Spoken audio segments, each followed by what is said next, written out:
सभी सनातनी भाइयों को जय श्री राम, क्षत्रिय बंधुओं को जय माता जी की। 2-3 दिन से बागेश्वर धाम महाराज का एक वीडियो वायरल हो रहा है, जिसके अंदर क्षत्रिय राजपूतों को टारगेट करके दलितों और जो भी SC/ST के बंधु भाई हैं उनके मन में जहर भरने का काम किया जा रहा है। यह बहुत गलत है। एक तरफ तो आप हिंदू एकता की बात करते हैं, सनातन धर्म की बात करते हैं, धर्म को रक्षा की बात बचाने की कार्य की बात करते हैं, लेकिन दूसरी तरफ इस देश को जिन्होंने अपना सर्वस्व न्योछावर करके यहाँ तक कि अपने बच्चों की कुर्बानियाँ तक इस देश को बचाने के लिए, इस धर्म को बचाने के लिए कुर्बान कर दिया, अपनी आहुति दे दी, उन लोगों को आज आप टारगेट कर क्षत्रिय बंधुओं को बदनाम करने का प्रयास कर रहे हैं। चाहे राजनीतिक पार्टियों के नेता हो, जब भी कोई चुनाव आते हैं हमेशा क्षत्रिय बंधुओं को टारगेट किया जाता है। अब बागेश्वर धाम जी के द्वारा भी ऐसा आरोप राजपूत समाज पर लगाया जा रहा है कि यह ब्राह्मणों के साथ, दलितों के साथ मारपीट करते थे, इनको घोड़ी पर नहीं बैठने दिया जाता था। एक बात बताओ, आज देश आज़ाद हुए 77 साल से ज़्यादा हो गए। उससे पहले भी, आज भी जब हम छोटे थे तब सुना करते थे वाल्मीकि समाज की कोई महिला के अगर कोई सामान्य वर्ग का व्यक्ति टच हो जाता था या उनका हाथ गलती से लग जाता था तो आप ही लोगों के द्वारा भ्रम फैलाया हुआ है कि सोने के छींटे देने से पवित्र हुआ करता है। यह किसने बीज बोया? यह दलित का, यह वाल्मीकि समाज को, यह SC/ST के लोगों को किसने भ्रमित किया?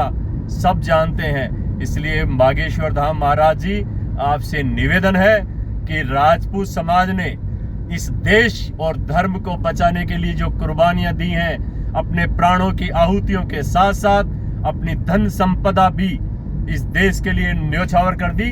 आज उनको और आप टारगेट करके सिर्फ भ्रमित लोगों के दिमाग में बिठाना चाहते हैं कि राजपूत समाज अत्याचारी रहा है, क्षत्रिय कुल अत्याचारी रहा है।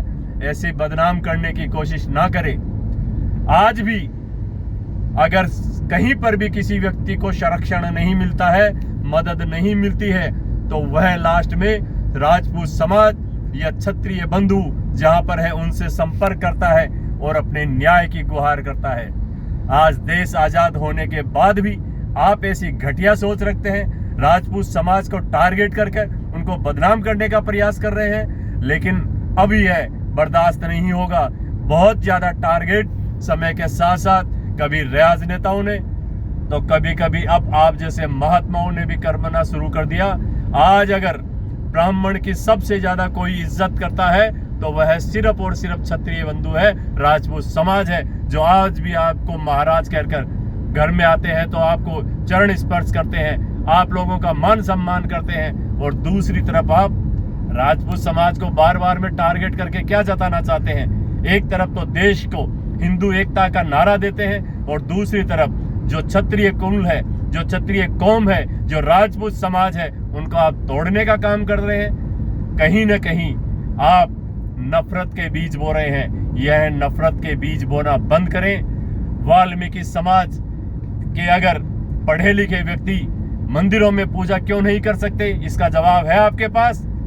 क्योंकि आप लोग कहते हैं कि शास्त्र का ज्ञान तो सिर्फ ब्राह्मण के घर जब वो जन्म ले लेता है तभी से होता है। ऐसा क्यों? कबीर दास जी कौन थे? रवि रैदास दास जी कौन थे? उनके तो कठौती में गंगा आई है ना। किसने कही थी ये बात? आप ही लोगों ने बताई है। ये नफरत के बीज बोना बंद करें और क्षत्रिय कुल को टारगेट करना बंद करें। और मैं क्षत्रिय संगठन के जितने भी सामाजिक संगठन बने हुए उन भाइयों से भी निवेदन करना चाहूंगा कि आगे से अगर कोई भी, चाहे राजनेता हो या धर्मगुरु, जो ये ऐसी अगर अभद्र भाषा किसी जाति विशेष को टारगेट करके ऐसे अशोभनीय अपने विचार व्यक्त करते हैं तो उनका खुल करके विरोध दर्ज कराएं।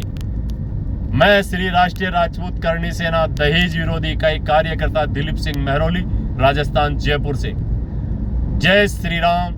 हिंदू धर्म, देश, धर्म की रक्षा हमारे मन में आज भी है और आगे भी रक्षा करते रहेंगे।